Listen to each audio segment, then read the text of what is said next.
Si Ma'am Evelyn? Yun nga.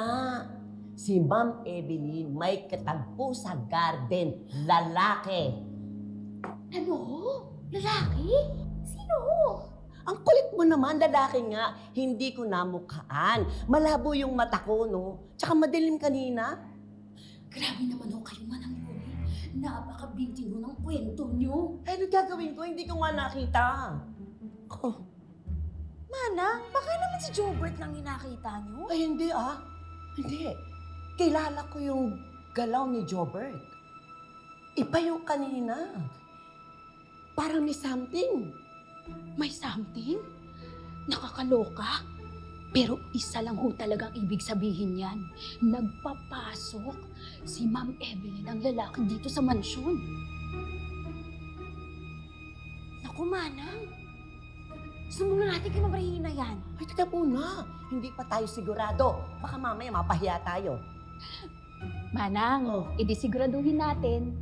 O kaya'y magpatingin po muna kayo sa mata nyo para masigurado. Loko ka pala eh. Basta imbestigahan muna natin kung sino yung kasama ni Ma'am Evelyn kanina sa garden, ha? Tama po. I don't care kung magpatayan kayong magkapatid. But do it where no one can see. That was a public event. Maraming VIPs. May mga media. Maraming investors. But you turned it into a circus! Greg, let's be fair. Hindi lang naman sila may kasalanan. Si March ang nag-umpisa. That's what Thea said.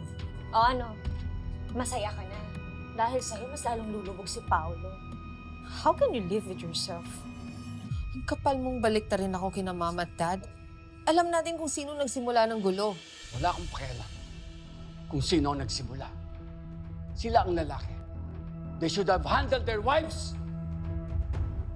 Isa pa, kayo ang mukha ng kumpanya. Si Paolo ang may hawak ng proyekto, pero dahil sa ginawa ninyo, mas lalong walang bumili ng bahay. Does it matter? Ang bottom line, sure buyers na dapat yung iba kanina. Pero dahil sa'yo, poof, wala. Naglaho silang parang bula. Listen to me. This is your last warning. One more stunt like this and I will completely disown you! You! Fix this mess if you want to stay a CEO! Yes, Dad.